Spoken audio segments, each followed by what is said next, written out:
darle la bienvenida a un amigo de esta casa, a un amigo de esta producción, a un amigo de Sin Censura, al experto en relaciones internacionales, al profesor Jesús López Almejo. Profesor, ¿cómo estás? Muy buenas tardes. Hola, mi querido Antonio, muy buenas tardes ya, pues muy contento de estar nuevamente con ustedes y sobre todo, querido Antonio, cerrando el año contento porque a pesar de que fue un año complejo, un año complicado, como ustedes lo han estado narrando durante toda la mañana, pues aquí estamos todavía al pie del cañón, con mucha energía y con mucha alegría para analizar lo más objetivamente posible y como tú siempre lo dices, pues tratar de hacer promover el espíritu crítico. Así es, así es. Ese espíritu crítico tan necesario en esta nuestra sociedad, siempre lo he dicho, es absolutamente necesario para el desarrollo de cualquier país, querido profesor Jesús López Almejo. Pero, ¿qué te parece que comenzamos con esto que acabamos de mencionar?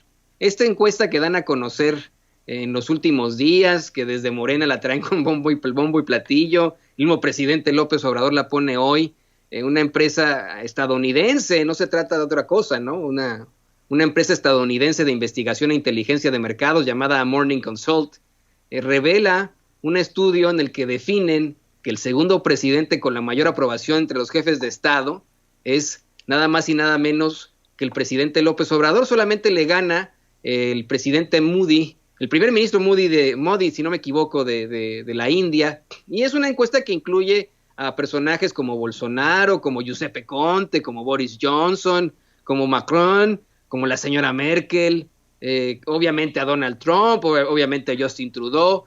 ¿Qué nos puedes decir sobre esta encuesta, profesor, este comparativo entre jefes de Estado antes de que vayamos a los 10 puntos más importantes del año? Primero que nada, decir, Antonio, que Morning Consult es mucho más serio que Mitofsky, que es una encuestadora de encuestadoras que prácticamente le da una visión holística y metodológicamente tiende a ser muy acertada, Antonio. Entonces, eso habla de que finalmente, a pesar de todos los ataques que hay para el presidente López Obrador, tiene un fuerte nivel de confianza por parte de la gente. Y esto te dice también de que no solamente es su carisma, porque la oposición de diferentes maneras ha querido hacer parecer esta popularidad del presidente como si fuera algo que se basa únicamente en palabras, como que fuera algo que se basa únicamente en promesas y en el carisma personal del presidente, y como si la gente mexicana fuera acrítica, cuando en realidad lo que estamos viendo es que el discurso del presidente, si bien faltan muchas cosas por hacer, pues va acompañado de hechos, y estos hechos finalmente nos permiten a quienes nos dedicamos a analizar los diferentes gobiernos, la política exterior, etcétera, etcétera, a nivel internacional. Hay un cambio de enfoque paradigmático, es decir, hay un cambio de visión dominante, y que me parece que el presidente López Obrador está sentando un precedente después de 50 o 60 años, incluso 70 años o más de haber tenido a alguien con un enfoque parecido. Me refiero a Lázaro Cárdenas, y este enfoque es poner el aparato del Estado al servicio de los sectores más vulnerables, obviamente sin sacrificar a las empresas y al contrario, lejos de debilitar, digamos, el derecho, al contrario, lo está fortaleciendo, porque una cosa diferente, Antonio, que está haciendo el presidente López Obrador es que va acompañando sus acciones, va acompañando su discurso de acciones, y las acciones las va acompañando de reformas constitucionales y de reformas a la ley, a la Constitución, pero también pues a leyes secundarias. Y esto es importante porque finalmente son las que materializan estas grandes ideas que se exponen todos los días en la mañanera a ras de piso. Entonces, esto que nos dice Morning Consult es algo que nosotros venimos viendo aquí mismo en México, como el presidente López Obrador, poco a poco, lentamente, pero le va dando un cambio al timón que antes estaba al servicio de los medios tradicionales, de los grandes empresarios y de los vividores del erario público, dentro también de la clase política.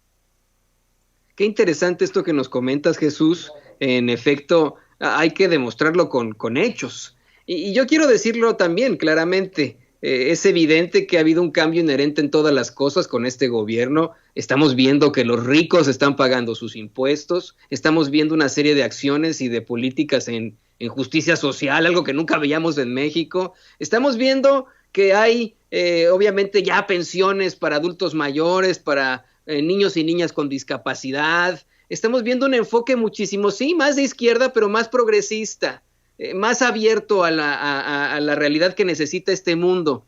Y bueno, mira, hay algo que vamos, no se está tomando muy en cuenta y le voy a pedir a don David que nos grabe, que en este discurso de la oposición, de la ultraderecha mexicana, se utilizan muchísimas, bueno, hay muchas intentonas de golpeteo hacia el gobierno, con mentiras, con situaciones que no pueden justificar. Y al fin y al cabo quedan como todos unos hipócritas. Yo quiero volver a platicar contigo antes de que vayamos a tu tema central, que es muy, muy importante, pero creo que esto debemos tratarlo tú y yo. Lo queremos platicar con un experto en relaciones internacionales. Hoy, los adversarios de López Obrador, desde la oposición, estos politiqueros y sus voceros pseudointelectuales y pseudoperiodistas en los medios de comunicación tradicionales, insisten con que muchos de los seguidores de López Obrador hoy tendrían que hacer maromas para hablar de la comercialización de las vacunas, que cómo es posible que ahora sí, ¿no?, se pueda comercializar la vacuna. No los dejamos, dicen ellos, ¿no? No quedan satisfechos de ninguna otra forma. Yo lo quiero poner así. Yo en lo personal, Jesús, estoy todavía muy en desacuerdo con que se pueda comprar la vacuna, con que se comercialice. Creo que es una estrategia, una táctica de López Obrador para simplemente cerrar la boca, porque a fin de cuentas, los laboratorios en estos momentos trabajan a marchas forzadas para cumplir con las dosis hacia los países, no a las empresas distribuidoras. Corrígeme si me equivoco. Sí, no, definitivamente estamos hablando de un bien escaso, estamos hablando de que hay demasiada demanda. Estamos hablando de que prácticamente, Antonio, para todos los países, sobre todo los más afectados, entre los cuales hay grandes economías, y que eso nos explica por qué la vacuna salió en tiempo récord, porque normalmente para las enfermedades a las que se les identifica como más propias de países en desarrollo o de países periféricos, se tarda su tiempo, se toma su tiempo el descubrir una vacuna, 10, 15 años, 20 años. Pero ¿qué es lo que vimos con el coronavirus? Que las principales economías del mundo, bueno, la potencia mundial es el epicentro del mundo, Estados Unidos, es la que más muertos tiene en bruto y la que más contagios de lejos tiene también en bruto. Entonces, países como Inglaterra, Francia, Italia, España, la misma Alemania, están semiarrodillados con el coronavirus, y esto acelera a las grandes farmacéuticas por razones de seguridad nacional, porque incluso los mismos mandatarios ya se contagiaron. Estamos hablando del presidente de Estados Unidos, del presidente brasileño, estamos hablando del mismo presidente francés, el mismo Boris Johnson ya tuvo COVID, la esposa de Trudeau en Canadá. O sea, estamos hablando de que la élite mundial, no solamente la élite política, sino también vimos actores, empresarios fallecer por COVID, o por lo menos contagiarse y pasarla mal en los hospitales. Y esto, sin duda alguna, hace que las farmacéuticas y toda la cadena de producción se pongan las pilas, se aceleren, porque es una cuestión de seguridad nacional, ahora sí, de los países centrales, de los países industrializados. Entonces, Antonio, este es un bien escaso. Al ser un bien escaso, obviamente los estados definen cuáles son los ámbitos prioritarios. Y cuando ya empieza a haber más oferta, empieza a equilibrarse, entonces ahí sí, ya las empresas tienen toda la posibilidad de comercializar. Lo que se quería evitar, para evitar la especulación de que el coronavirus es una cuestión programada por las élites y por las farmacéuticas para hacer grandes millones y para simbrar el sistema económico que ya lo simbró. Bueno, ¿qué es lo que hacen los países? Los países le hacen caso a México, porque no hay que olvidar que es una propuesta además mexicana en la Asamblea General de las Naciones Unidas. Por eso es importante el análisis de las relaciones internacionales y es importante el análisis geopolítico, Antonio, porque no solamente en México es el Estado el que define, primero, el que puede conseguir las vacunas, el que puede comprarlas. El Estado es el que decide a quién vacunar primero. Y entonces, pero esto no surge de la nada, esto surge de una propuesta que México plantea en la Asamblea General de Naciones Unidas para que la vacuna sea de acceso universal para las personas, con lo cual estamos pensando entonces que los estados echan a andar su maquinaria, consiguen las vacunas, las distribuyen gratuitamente entre las poblaciones y después, cuando la situación esté más o menos controlada, ahora sí las empresas tendrán acceso a lotes importantes de vacunas para poder comercializarlas. ¿Y qué es lo que hace el presidente? El presidente sigue demostrando que la oposición y entre ellos los medios tradicionales y los empresarios bailan al son que el presidente les toca. ¿Por qué? Porque al salir a decir, bueno, las empresas también pueden conseguir estas vacunas, ¿qué es lo que hace Antonio? Se quita la presión política y les quita el argumento de que el presidente nos está evitando que nosotros pues, salvemos la vida de nuestros trabajadores y de nuestras familias y bla, bla, bla, somos el sector más productivo y nos vamos a ir a Houston, como estos memes ridículos que ya les hicieron, por las posiciones y por los comentarios francamente elitistas y clasistas que dejan mucho que desear y que solamente puedes decir qué bueno que ya no estamos en manos de estos, o por lo menos qué bueno que ya no estamos tan en las manos de estos, porque siempre deciden con este sesgo Exacto. clasista. Entonces, el presidente dice, ok, ¿quieren comprarlas? Ok, ustedes hagan la propia gestión, pero ¿qué crees? A nivel internacional, a ninguna empresa se le está vendiendo nada. Por lo tanto, lo que el presidente le va a demostrar a la gente no es que es México el que bloquea la venta para las empresas para que se pueda vacunar el que tenga dinero primero. No, lo van a ver que a nivel sistema internacional no se puede hasta este momento que una empresa que no esté aliada a un gobierno pueda conseguir estas vacunas. Así que me parece que sigue siendo un paso estratégico en los dos sentidos, en el internacional y también está disminuyendo la algarabía de la oposición en el ámbito de la política doméstica. Sí, y se van a quedar con las ganas, Jesús, honestamente, en estas fake news que compartían desde vamos, caricaturistas de la ultraderecha como Paco Calderón y etcétera, pues simplemente se van a quedar con las ganas. No es cierto que se vendan las vacunas aquí en Estados Unidos. De hecho, hay un caso terrible muy cerca de aquí en Wisconsin, si no me equivoco, se desperdiciaron aproximadamente 500 vacunas por un error humano, imagínese usted. Son escasas, como lo menciona el profesor Jesús López Almejo, y todo responde a esa ley de la oferta y la demanda. Tan pronto exista más oferta, podrá comercializarse, podrá hacerse un bien de consumo y la gente puede decir, bueno, pues me vacuno doble o la puedo volver a obtener. En un futuro, señoras y señores, tendremos que vacunarnos todos contra el coronavirus anualmente o cada 2 años, así como lo hacemos contra la influenza. Esa va a ser la realidad. Y, por ejemplo, los servicios de seguros de los países tendrán que establecerlo de acuerdo a lo que ellos hagan. Pero Jesús, vámonos ahora sí al tema fuerte, al tema de hoy. Se nos acaba no solamente el programa, se nos acaba el programa por este día, se nos acaba el 2021. Y tú pues tienes los 10 hechos más importantes a nivel internacional ocurridos este 2020, que son muchísimos, pero aquí va ese top 10 de nuestro querido profe de RI, experto en relaciones internacionales, Jesús López Almejo. Así que adelante, profesor. Pues querido Antonio, justamente el 3 de enero del 2020 amanecimos con la noticia a nivel mundial de que pues la Organización Mundial de la Salud informaba de un nuevo brote con casos de neumonía causada por un nuevo tipo de coronavirus en la provincia de Wuhan, en China.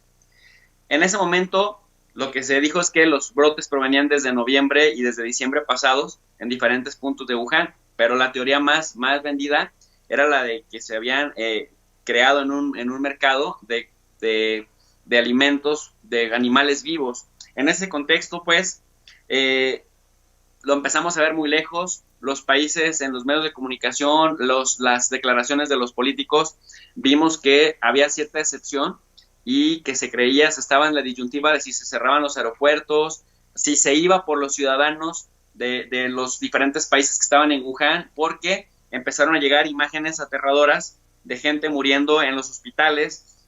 El confinamiento había provocado que las calles estuvieran vacías y bueno, esto generó cierta presión política al interior de los países para que más rápido se difuminara el coronavirus porque Estados Unidos, Francia, Alemania, etc., diversos países empezaron a mandar aviones especiales para traer a sus nacionales, a sus connacionales. Y recuerdo perfectamente, querido Antonio, que el mismo China pues decretó un confinamiento tremendo de que nadie salía excepto los ciudadanos de los países que estos se hicieran responsables de ellos. Y bueno, pues las consecuencias en el año ya las sabemos porque las hemos estado viviendo durante pues prácticamente todo el 2020 con sus consecuencias, con el home office, el teletrabajo, la gente con mascarillas, algunos sin tantas mascarillas, pero ya se nos hizo familiar el tema de confinamiento, el tema de los semáforos, el tema pues de trabajar desde casa, la palabra sana distancia ya hasta parece cliché, bueno, en general, el hidrátate bien, aliméntate mejor, la comorbilidad, etcétera, etcétera. Después, ese mismo 3 de enero por la tarde, también amanecimos con la noticia de que el presidente Donald Trump había mandado asesinar a Qasem Soleimani, que era la cabeza pensante, la cabeza estratégica del régimen de los ayatolás en Irán, y esto nos hizo pensar que por fin se iba a desatar una guerra regional por lo menos, de consecuencias fuertes en términos geopolíticos y en términos energéticos, porque recordamos que Irán es una potencia petrolera y gasera y que tiene capacidad para cerrar el estrecho de Hormuz en el Golfo Pérsico, del cual pues proviene el 40% o el 35% de todo el petróleo que se consume en el mundo y hasta el 18% de todo el gas que se consume en el mundo pasa por esta ruta. Porque además pues los ayatolás los vimos ahí llorándole amargamente a Qasem Soleimani, jurando venganza. Irán puso la bandera roja hasta media asta, que significa venganza, y bueno, pues a lo más que llegaron afortunadamente fue a la operación de Mártir Soleimani, de atacar la base de Ain al-Assad en Irak, que albergaba soldados estadounidenses. Después, por error, recordarás que el 11 de septiembre también Irán, por error, bajó un avión, el Ukraine International, que pensaban ellos que era un ataque de Estados Unidos, y bajan, y en el avión pues iban 176 pasajeros, más de 60 canadienses, más de 50 ucranianos, y esto metió a Irán en problemas diplomáticos tanto con Ucrania como con Canadá. Otro tema que también resalta muy importante, pues fue que se dio el impeachment de Donald Trump entre el 16 de enero y el 15 de febrero. Como te das cuenta, el 2020 empezó movidito en el plano internacional, y en este periodo entre el 16 de enero y el 15 de febrero, pues el Senado decretó que Donald Trump era inocente de lo que se le acusaba en la Cámara de Representantes. Pensábamos hasta este momento que Donald Trump iba caminando tranquilo hacia su reelección, porque además los demócratas dejaron fuera de la jugada a Bernie Sanders, que era el otro contendiente explosivo con el que se identificaban las masas. Pusieron a Joe Biden, que es muy mal candidato, que es un pésimo orador, muy aburrido, pero además que Trump, decíamos, lo va a hacer pedazos en los debates. Bueno, los demócratas se fueron a Joe Biden y creíamos que Donald Trump lo iba a arrasar. Sin embargo, algunos, Antonio, advertíamos que el COVID venía en serio, sobre todo cuando veíamos lo que estaba pasando en China, pero principalmente lo que empezaba a pasar en Italia, que a partir de la primera semana de febrero empezamos a ver también un escenario telúrico así catastrófico en Italia, y que los italianos, a diferencia de los chinos, en lugar de cerrar pronto, siguieron su vida normal, dejaron que la gente siguiera yendo a las montañas nevadas, etcétera, y al final pues hizo un contagiadero en Europa. Después, otra cosa muy importante, el tema, sobre todo para los espectáculos, pues la caída del helicóptero de Kobe Bryant con su hija pequeña de 13 años, Gianna, que cimbró al mundo del espectáculo, porque pues nadie se esperaba que una persona tan famosa y tan querida en California fuera a fallecer de manera tan repentina en ese contexto. Otro punto importante a destacar en el plano internacional fue que el 11 de marzo, la Organización Mundial de la Salud declaró al COVID-19 como pandemia. Recordemos que hay diferentes categorías que tiene la Organización Mundial de la Salud, Antonio, para pasar de una enfermedad endémica a una pandemia, que implica que ya existen casos en los 5 continentes, que el virus ha mutado de animales o de la naturaleza a las personas, y que es extremadamente contagioso. Por eso es que el presidente Trump posteriormente decía, en uno de los argumentos para abandonar a la Organización Mundial de la Salud, que la OMS se había tardado que había contribuido con China para esconder la magnitud de la enfermedad y que por eso se salía de la Organización Mundial de la Salud. El mismo Trump se hizo famoso en ese mes de marzo porque empezó a llamarle el virus chino al SARS-CoV-2, el virus chino, y los chinos protestaron porque decían que era discriminatorio que dijeran virus chino y porque ellos pues no le habían dicho al SIDA el virus estadounidense, por ejemplo. Por otro lado, pues se anuncia también la suspensión el 24 de marzo de los Juegos Olímpicos de Tokio 2020. Tú recordarás que Tokio sería la sede, todavía va a ser la sede de los próximos Juegos Olímpicos, pero estos estaban programados para el verano y por las cuestiones de la pandemia, que además en el verano se esperaba que disminuyera y por el contrario aumentaron los casos, pues Tokio prefirió cancelar estos eventos que probablemente pues ahora se lleven a cabo o con pocas personas o no se lleven a cabo en la misma dimensión en la que se pensaba, en la misma, digamos, dirección y la intensidad con la que se tenía previsto. Ahora hemos visto que hay eventos deportivos que se están llevando a cabo a puerta cerrada y probablemente esto sea uno de los mecanismos que tenga Tokio para reactivar, ¿no?, los Juegos Olímpicos en 2021.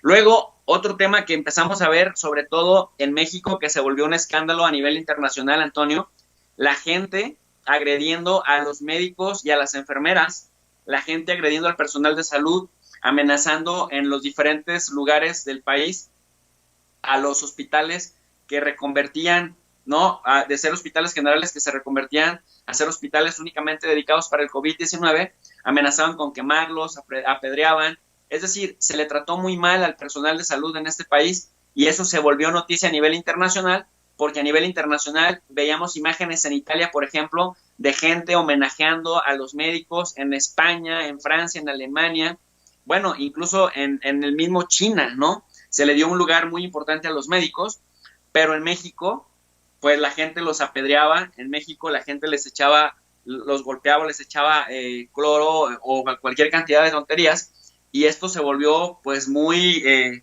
una noticia que cimbró los medios de comunicación. En México no se le dio tanta cobertura de lo que pasaba al exterior con esta noticia, pero en el exterior la gente estaba en shock porque no podían creer que a quienes nos apoyan en este contexto tan difícil, pues la gente los agrediera como si fueran los culpables de distribuir la enfermedad. Luego también tenemos, mi querido Antonio, lo que se volvió también una imagen de fortaleza que dio el Estado mexicano a nivel internacional, es cuando se sienta Rocío Nale el 9 de abril en esta reunión del grupo de países exportadores de petróleo en la OPEP Plus, en la cual Arabia Saudita nos quería decir exactamente cuánta cantidad producir de barriles de petróleo al día, y México dice, ni más.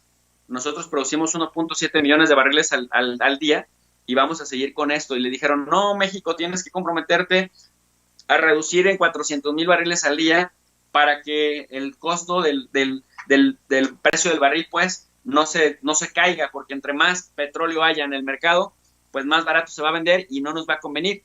Pero México no aceptó por la simple y sencilla razón de que el año también lo empezamos con una guerra petrolera entre Arabia y Rusia. Arabia quería arrodillar a los rusos porque los rusos superaron la producción de los árabes saudíes. Entonces los sauditas empezaron a producir pues endiabladamente para tumbarle el precio del barril a los rusos y que buena parte de lo que los rusos produjeran pues fueron pérdidas. Cuando se viene el COVID, se viene la contracción económica, obviamente se reduce la demanda de petróleo y al reducirse la demanda de petróleo, pues todos los petroleros pierden, ¿no? Porque además, pues tiene que bajar el precio sí o sí, pero en ese contexto México se mantuvo firme, aunque hay que reconocer que días después, porque esto pasó el 9 de abril y muchos le aplaudimos esa decisión al gobierno mexicano, excepto los chayoteros, que son, ya sabes, Antonio, son súper entreguistas y que decían, no, es que ¿por qué hace esto México? Tiene que hacer caso de lo que dicen los árabes, porque si no nos van a vapulear. Pues ahí está, que al final López Obrador logró negociar con Donald Trump, que Donald Trump presionara a su vez al sector petrolero de Estados Unidos para que ellos disminuyeran la producción que México no estaba dispuesto a disminuir, y fue una jugada muy importante. Después vimos pues que el 21 de abril caen a nivel internacional los precios del petróleo y sobre todo el Western Texas, pero es por razones de sobrealmacenamiento que lógicamente se derivan del confinamiento y de la reducción de la demanda de los barriles de petróleo. Pero digamos que México, con las cartas que tenía y la complejidad que había y la presión internacional, México jugó bastante bien. Por otro lado, pues también recordar que se anunció la muerte de Kim Jong-un 2 veces, una revista que siempre había acertado y que se había anticipado a casi todas las noticias de esta índole, y resulta que Kim Jong-un, que se especuló quién sería el que lo sucedería, que había fallecido, que Corea del Sur se estaba preparando para otra etapa con Corea del Norte, y bueno, al final reaparece Kim Jong-un y la estabilidad en la península coreana, pues también. Luego, Estados Unidos a partir de mayo se vuelve el epicentro, pero así ya por lejos, desplaza a China, desplaza a Italia, desplaza a España, a Reino Unido, y de lejos se vuelve el epicentro del coronavirus. Y aquí advertíamos, Antonio, que Donald Trump tenía mucha popularidad entre muchos sectores de votantes, pero que el coronavirus podía echarle a perder la reelección por los impactos económicos, comerciales, financieros y por los desmanes políticos que se empezaban a vislumbrar, sobre todo después, ya mucho después, con el asesinato de George Floyd y la pésima respuesta de Trump en solidarizarse con la comunidad afroamericana. Otro tema muy importante que pues también hay que ponerle una palomita fue que México entró a formar parte del Consejo de Seguridad de Naciones Unidas el 17 de junio. No es la primera vez que México logra esto. México ya había sido miembro del Consejo de Seguridad de Naciones Unidas, que es el órgano más importante de la organización internacional más importante, en donde participan los diferentes gobiernos, como es el Consejo de Seguridad de la ONU, que México forma parte como miembro no permanente. Ya lo había sido en los años 40, en los años 80, lo fue en el bienio 2002-2003 con Vicente Fox, lo fue con Calderón también en el bienio 2009-2010, pero no lo fuimos con Peña y ahora lo volvimos a hacer con López Obrador.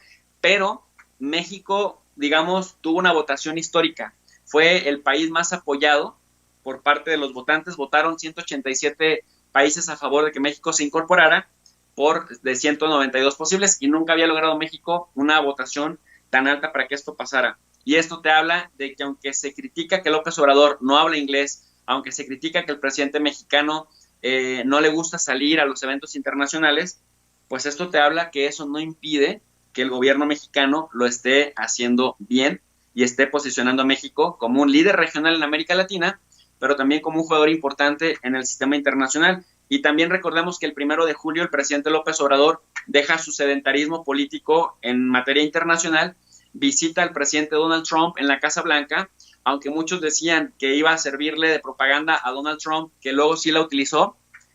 Yo advertía, por ejemplo, que López Obrador se iba a empoderar todavía más, iba a aprovechar los reflectores de la Casa Blanca y le iba a mostrar al mundo ese liderazgo del que ya hemos venido hablando y que hoy, pues, Morning Consult nos da la razón. El presidente López Obrador hizo que el presidente Trump se expresara bien de la comunidad de origen mexicano en Estados Unidos, cuando pues el discurso constante de Trump había sido un discurso racista, antiinmigrantes, etcétera, y en ese momento pues fue todo lo contrario. Los presidentes reafirmaron su compromiso de colaborar juntos, a pesar de que son completamente diferentes y a pesar de que, por ejemplo, Trump es extremadamente pragmático. Bueno, pues el presidente López Obrador logró, digamos, torear la bestia, y a pesar de que Justin Trudeau de Canadá no fue para no hacer proselitismo por Trump, porque decían que esto era lo que Trump buscaba, y le exigían a López Obrador que también se viera con Joe Biden, cuando Joe Biden no era ni siquiera el candidato oficial todavía del Partido Demócrata, pues quienes pronosticaron que le iba a ir muy mal a López Obrador con esto, pues hasta ahorita, querido Antonio, se han equivocado. Podría seguir hablando de mil cosas, pero nada más para cerrar, digamos, esta participación. También otro punto importante, sobre todo en la relación bilateral, pues que atraparon a Cienfuegos en Estados Unidos en octubre por nexos con el narcotráfico, y a pesar de que las autoridades estadounidenses ni siquiera le querían conceder libertad bajo fianza, después de una gestión de la Secretaría de Relaciones Exteriores, vimos algo que difícilmente se ve en la justicia de Estados Unidos, que lo liberan, dicen, ok, lo vamos a liberar, le retiramos los cargos, se va para México, México se encarga de él, que México lo juzgue, vamos a mandarles todas las pruebas que tenemos, que son bastantes, y luego lo vemos que el señor baja y está feliz de la vida pasando sus navidades por acá en México, lo cual puede representar un serio revés para la credibilidad del gobierno mexicano si no se aplican en hacer una investigación seria y consistente. Si resulta inocente, qué bueno, pero se tiene que manejar cuidadosamente en términos de comunicación política este caso, porque puede afectar la credibilidad de la 4T, que decía justamente que la corrupción política se acababa. Entonces, a ver qué pasa con esto. En Bolivia, la izquierda, el movimiento al socialismo, gana las elecciones con Luis Arce, digamos el apadrinado por Evo Morales, y esto pues echa para abajo un golpe de Estado que se había gestado por estas mismas fechas, un año antes, con el pretexto de que Evo Morales no había ganado las elecciones por el margen que se decía. Y bueno, Luis Arce, con la bendición de Evo Morales, no solamente ganó las elecciones por más porcentaje que Evo Morales, los arrasó, estimado Antonio, los desapareció, y esto, bueno, pues habla del talante, de la base que tiene de apoyo Evo Morales. Y bueno, pues días después, Joe Biden derrota también por un margen considerable de votos, por 8 millones de votos a Donald Trump, y Donald Trump no tuvo otra más que decir que le habían hecho fraude. Tuvo su periodo de gracia para demostrar que le habían hecho fraude, pero las cortes estatales, que además hay que recordarle a la gente que los estados en Estados Unidos ejercen mayormente su autonomía de los poderes federales que, por ejemplo, en México. El gobierno federal no tiene tanto margen de maniobra en política doméstica frente a los gobernadores y frente a los estados y frente a las cortes estatales como se tiene acá en México, aunque se presume mucho de un sistema presidencialista en Estados Unidos. La verdad, Toño, tú que estás allá lo sabes, los estados hacen valer su autonomía en materia de política doméstica, sobre todo en aquellas leyes que no son leyes federales. Por lo tanto, hay que decirle a la gente que las cortes estatales están, digamos, constitucionalmente facultadas para contabilizar los votos, para oír querellas de fraude, y si se puede demostrar, las mismas cortes pagan el costo del proceso. Hay otros estados en donde son los mismos estados los que le dicen al demandante, bueno, si quieres que empecemos un proceso, tú tienes que pagarlo. Pero bueno, ninguno de los estados en donde Trump impugnó las elecciones le dio entrada a sus querellas porque no presentaba pruebas consistentes, de tal suerte que incluso cuando Trump quiso escalarlo a nivel federal, que en este caso William Barr, el fiscal general, ya ahora ex fiscal, dijo, sí, vamos a investigar, después dijo, no encontré nada, le dijo a la Corte, al Tribunal Supremo, Corte, ustedes atraigan el caso. La Corte dijo, el caso está inconsistente, no se ve por dónde haya fraude, les llamó cobardes, y ahora, bueno, el presidente Trump ha dicho que ni el Partido Republicano ni el vicepresidente están haciendo lo suficiente para ayudarle a echar abajo la elección. Por lo tanto, dice, me están dejando solo y esto lo van a pagar. Un caso inédito en la historia de Estados Unidos, Antonio. Nunca un presidente había acusado de fraude a ese nivel, sin poder probar nada y agrediendo a todos los poderes, tanto hacia abajo como a los poderes horizontales. Bueno, estaría de más, me parece que no es tan relevante, pero no estaría más hablar del fallecimiento de Maradona el 25 de noviembre, que fue una figura muy importante, que además abiertamente de izquierda. Y bueno, tampoco está de más decir que el 5 de diciembre China se convierte en el país que después de 40 años, primer país en explorar la luna, puso la sonda Chang'e 5, trajo 2 kilos de polvo lunar, de tierra lunar, y están preparándose en la carrera geopolítica de la luna para poner una base humana, una plataforma en la luna, para después buscar el viaje a Marte, al planeta rojo, estimado Antonio. Y bueno, para cerrar por último, pues el tema de Checo Pérez, que ganó la Fórmula 1 y que ya empezaron, que salió la vacuna en tiempo récord. Yo lo decía al principio de mi participación, generalmente cuando las enfermedades se llevan a cabo en países con economías en desarrollo o países periféricos, las vacunas toman su tiempo.